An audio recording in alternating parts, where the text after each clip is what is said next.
Hey, this is Jim. I live in Texas, and I've just driven this Ford Fusion 3,008 miles to Wisconsin and back from Austin, Texas.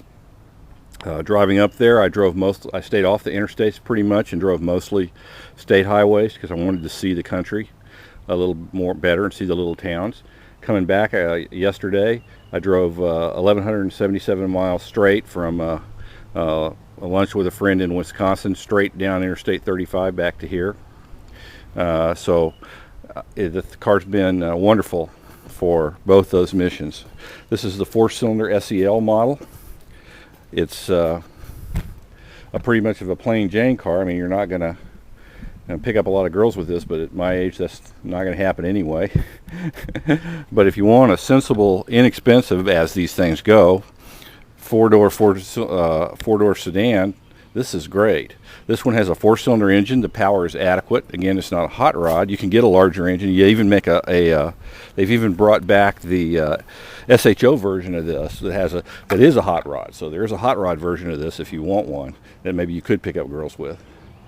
The main thing I want to leave you with is this car had 3,000 miles when I got it from Avis. I would consider this a zero defect car. In terms of a quality engineering point of view, I could find no defects in the build of this car. There were no squeaks, no rattles, no panels missing. You know, occasionally I've gotten cars where the delivering dealer didn't finish the final assembly of the little panels in the dashboard and stuff. Everything on it worked. It's got the Ford Sync radio, which is just the best radio in the world. I can't tell you how much I enjoy playing with the Sync radio.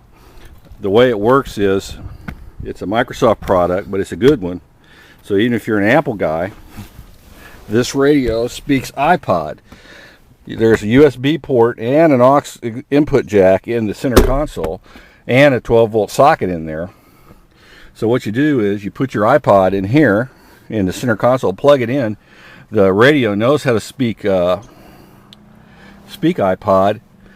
and you can completely control your iPod, use all your playlists and everything, and you can do it with voice commands because the radio is a voice command radio, and you can hit this row of buttons here to control the radio and never take your hands off the wheel. It also Bluetooth synced with my phone and sucked in my phone's phone book, so I could make calls, and it's the best hands-free system I've ever seen. I made many calls on it. Everyone commented it was crystal clear. I could hear them crystal clear. And part of that's the ride is fairly quiet. I have ridden in slightly quieter cars, but only high-end luxury cars. So I think there's a version of this platform from Lincoln that's probably a little slightly quieter, but this is a very quiet car. Certainly no problem using the hands-free, voice-activated Bluetooth phone menu. I really enjoyed playing with this. I only have really two little quibbles with this car. The instrument panel is kind of on the dark side, particularly if you wear sunglasses. Let me turn it on here, because for one thing, been in Wisconsin, I forgot in a place where you go outside, you don't get drenched in sweat in 5 minutes. Good morning. Turn the radio down. This blue instrument panel is kind of dark. The Ford Focus, the smaller Ford platform, has a bright white instrument panel with black, I think black or red needles, and they're easier to see. We're wearing sunglasses on this one. You have to crank the light up. You know, if you get it up too high, the dome light comes on, and then it doesn't want to come off. And I don't know what's. Oh well, now the door's open, but and it worried me a little bit driving because right next to the adjustment for the brightness on the headlights is the trunk opening switch. And I never tested that to see if it'll open while it's moving, but I wish that they'd had a little bit more contrasty speedometer. This isn't a showstopper by any means, but I'm trying to find something to quibble with, and that was pretty much it. I like this box here. I put my GPS in there when we were parked somewhere. That was kind of convenient. It's got a big glove box, power port there, another power port in here, and I think there's one or two others scattered around here. Big cup holders, also small cup holders in the door panels.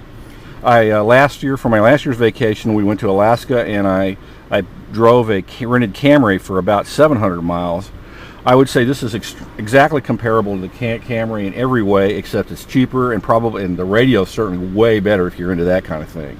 There's no comparison. The Camry's radio that I got had, I'm sure they have a better one, but it was just basically like a 52 Hupmobile radio, whereas this is like something from the Starship Enterprise. And this isn't even the top of the line sync radio. They make one with a built-in GPS and a LCD display, but this one's just fine, really. So other than quibbling about the speedometer and the location of the trunk release next to the panel light dimming control, that's the only quibbles I can think of. Again, the seat was very comfortable. The Camry seat's slightly firmer, so if you like a firmer seat and everything else is equal, maybe the Camry would win, even though you'd pay several $1,000s more for it. According to Consumer Reports, the quality is slightly better. The reliability is slightly better than the Camry. They get slightly more of those red dots. I think it's probably within the noise in terms of reliability. The main thing I wanted to mention was just the extremely high build quality. Ford did a real good job, and they should be proud of this car. And I very well might buy one of these. My Ford truck over here, that's my personal truck here, has 160,000 miles on it.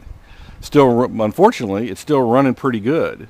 The truck gets horrible gas mileage, so if gas gets expensive again, that'll be the death knell for that.